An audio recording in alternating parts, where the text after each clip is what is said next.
Hey tasters! What does it take to make great Cyprus wine? We decided to visit the Zambartas Winery to find out for ourselves. We got in touch with Marleen Zambartas, the wife of the chief winemaker Marcos Zambartas, and arranged for a visit. Enjoy the story.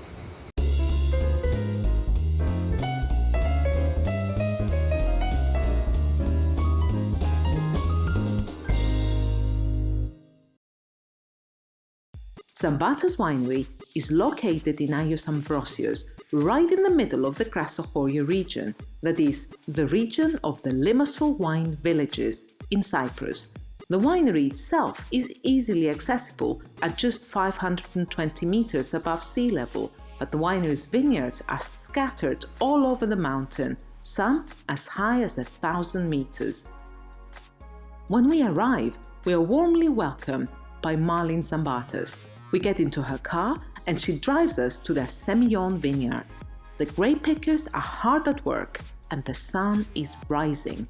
We are just in time to see the last of the grape picking. In another hour or so, the heat will be impossible to work through and the grape picking will stop.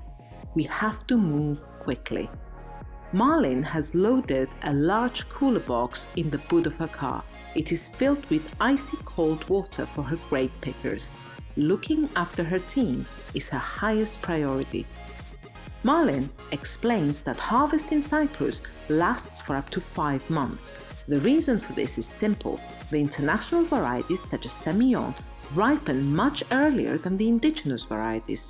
July isn't out yet, but semillon is already bursting with ripeness. The thick-skinned Xenisteri, on the other hand, won't be ready till October. I am handed 2 bunches. One is semillon and one is Xenisteri from an adjacent vineyard.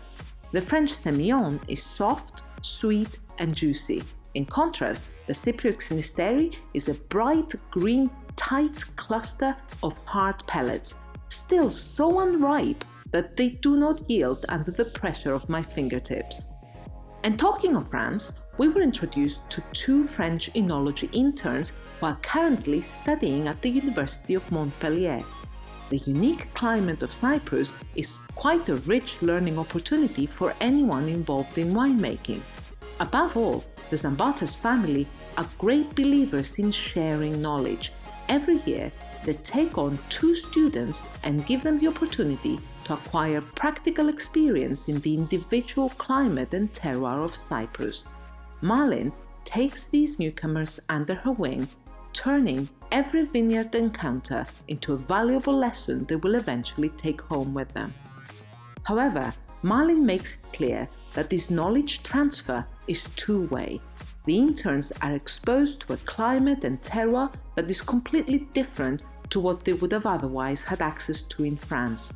But they also bring with them theoretical and academic knowledge of the latest advancements in the fields of viticulture and enology. Every year, the young interns are welcomed, not merely as extra pairs of hands at this busy harvest time, but above all as an equal and valuable source of knowledge. The vineyard manager, Christopoulos, comes to greet us. He is an expert in viticulture with an impressive academic background as well as a substantial hands-on experience. He works closely with Marcos Zambartas to keep the winery's 120 acres of vines healthy and productive. He tells the pickers where to go and what to do, but he's also right there with them, picking grapes, carrying crates and pruning. I was fascinated when Christopoulos told me that the tracked power barrow they use to collect the crates of grapes in the semillon vineyard is affectionately called Tokamilin, which translates to the baby camel. This is a flashback to the time when camels, and sometimes donkeys, were an essential part of vineyard harvest. Christopoulos loves his job. That is plain to see, and he knows each employee and each vineyard in his charge closely. He explains that Zambartas wineries place a great deal of value in biodiversity. They roll over weeds rather than plow to maintain moisture in the soil, an important consideration in a drought-stricken country such as Cyprus. They also try to preserve other plants surrounding the vines rather than exhaust the soil with an extreme single crop, so that the vines can flourish in conditions as close to those found in nature as possible. They avoid pesticides and try to deal with problems with natural solutions. Many of the vineyards have already been certified as organic, and the family aim to have all their vines certified in time. It seems to me that what drives every decision is a fundamental respect for nature and the wisdom to recognize the value of not turning one's back to tradition, but rather draw on what is valuable and apply it in a modern context. We leave the semillon vineyard and Marleen drives us further up the mountains to a very special vineyard the family has recently acquired. A few years ago, Markus Zambartas decided to rescue an old vineyard called Madalena. Madalena is precisely the kind of vineyard that would have required an actual camel during harvest. This vineyard was planted in 1926. Unlike neighboring vineyards that have been recently planted, in Madalena there are no neatly manicured rows of vines prettily trained on wires. Madalena is a wild, rebellious plantation that refuses to conform to the team's attempts at training. However, Marleen explains that the most fascinating part about the Madalena vineyard are not its wildness and age. There are 3 unidentified vines in this vineyard, hidden amidst the indigenous Mavro and Xynisteri varieties. Nobody knows what these vines are, only that they are different to any vine anyone has ever seen in a field or in a viticulture textbook. In the coming year, ampelographers and vine DNA specialists, perhaps even the world-renowned Jose Bullamos, will try to identify this newly discovered ancient grape. And Zambartas wineries may be about to add yet another indigenous grape to the list of local varieties they have rescued and re-established on the island of Cyprus. Our next stop is a baby vineyard, the Zambartas family's newest addition. A recently purchased slope has been planted with young vines barely a year old. The contrast is almost shocking. Tender little stems hold on to wires as they fight to establish themselves, planted in neat rows, hugging the entire side of the hill. These vines won't produce wine for at least 5 years and will be 8 before there is a full crop.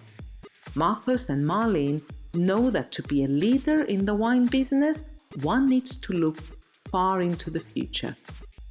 When I look around Zambartas wineries, it is clear everyone has a hands-on approach and everyone is happy and excited.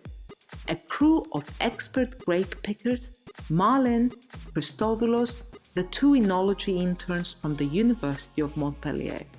Simon Sinek's famous quote about a true leader immediately springs to mind. Leadership is not about being in charge.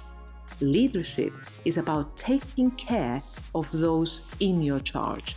Marleen and Markus Zambartas understand that to make great wine, you need to look after your land, but also to look after your people. The chemistry between the people who work for a winery also forms part of the winery's terroir, and it is expressed in the wine. So, to answer our original question, what makes great Cyprus wine? Investing in the land and investing in the people.